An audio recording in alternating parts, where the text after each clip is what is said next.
guys, it's me, the Tin Man,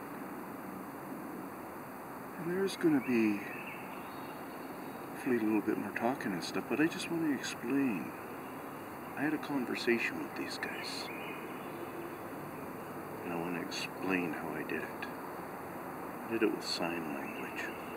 I'm showing you a good little apparatus to have. You have a sword in your hand, slivers, boink. You know, you got something up with your nail, boink. You get to see it very clearly. Let's see how well that works for you guys.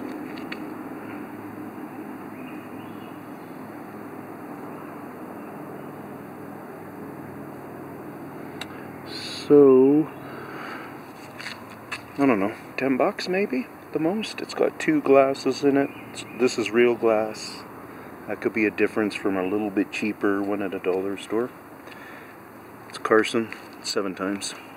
Think about it, because what you do is you can put this right on your cell phone.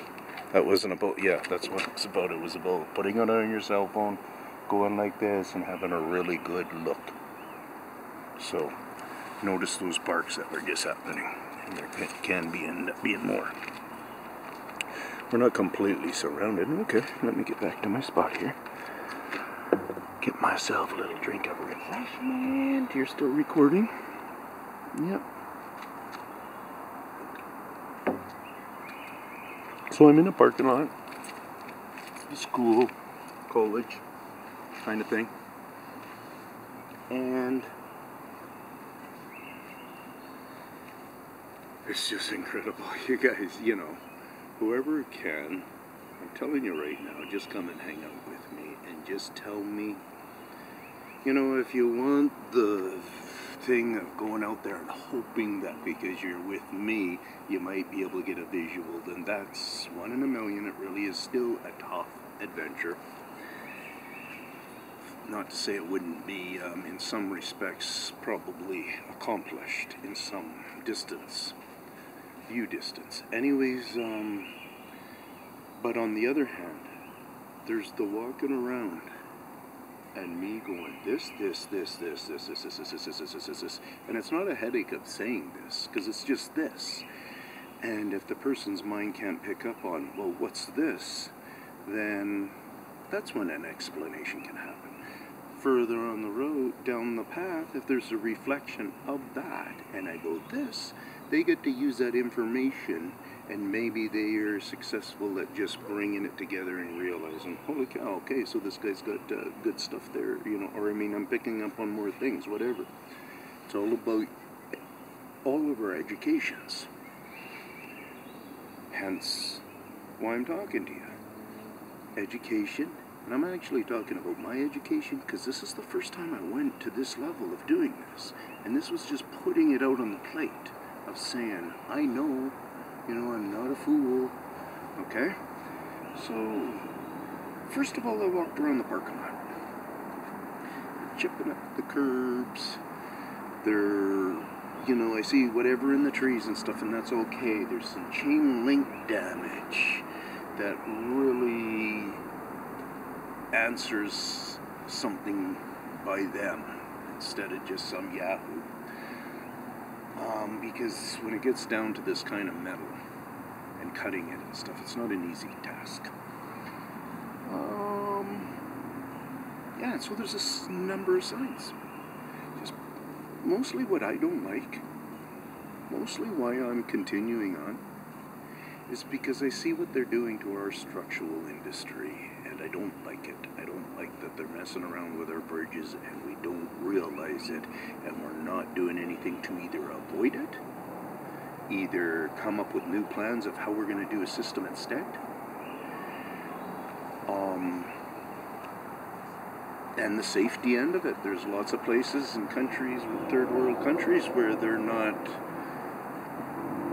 having an ongoing engineering inspection thing. You know, they 2 big gaps in between are not even relevant at all.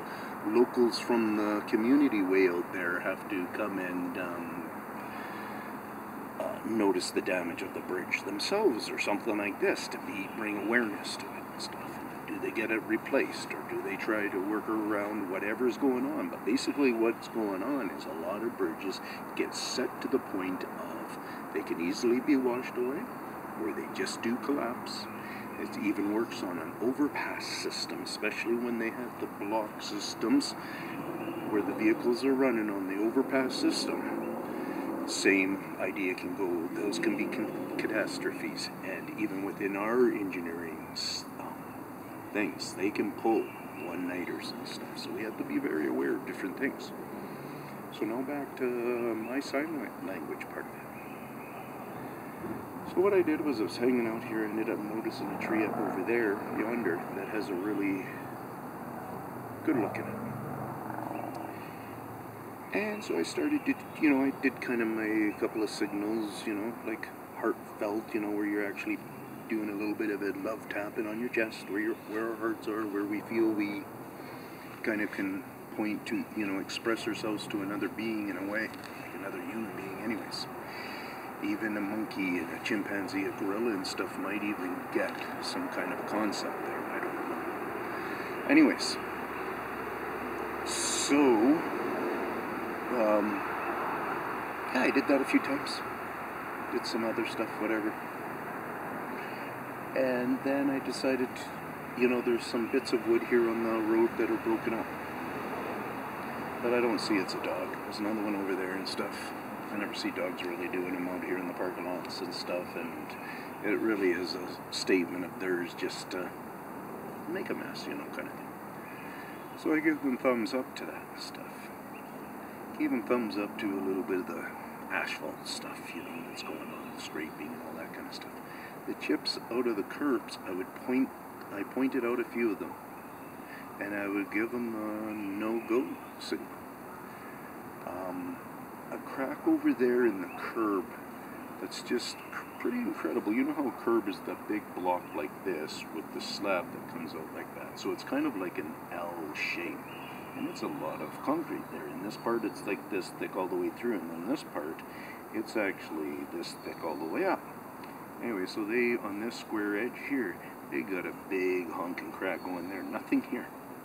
Nothing at all. And for that to happen, like, that's tough cracking. It's very tough cracking. And yeah, so it's not cracking really, guys. It's a scribing. The next thing you know, it becomes looking like a valley. Then next thing you know, the depth gives you an illusion of cracking through and stuff.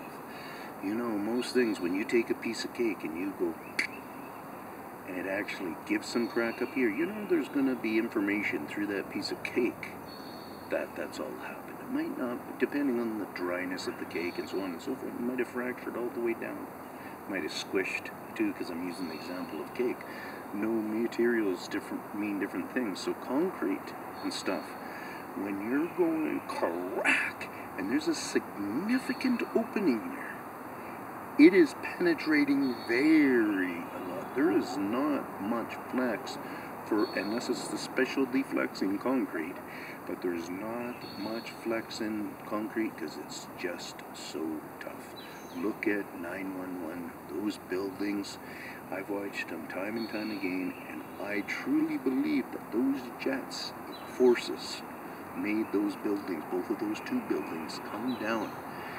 And it's partly my experiences in life with construction, really understanding concrete, working with the concrete a lot and stuff like that. Anyway, so it came down to, yeah, I believe those planes really did make those buildings come down. And I think because the outer limits of that building was concrete, the inner structure was steel. So, yeah, I have a whole different thought when it comes to that building and being concrete and having beings breaking down our stuff here. New York City's a lot more important than us. These guys have been around forever. New York City's a lot more bigger than us. What are the implications to get these guys in bigger numbers coming to you? What are they?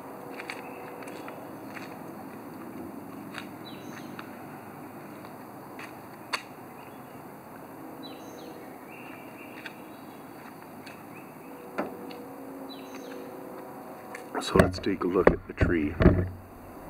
Then, what I was talking about, and see if I can set up the camera nice enough on its thing here.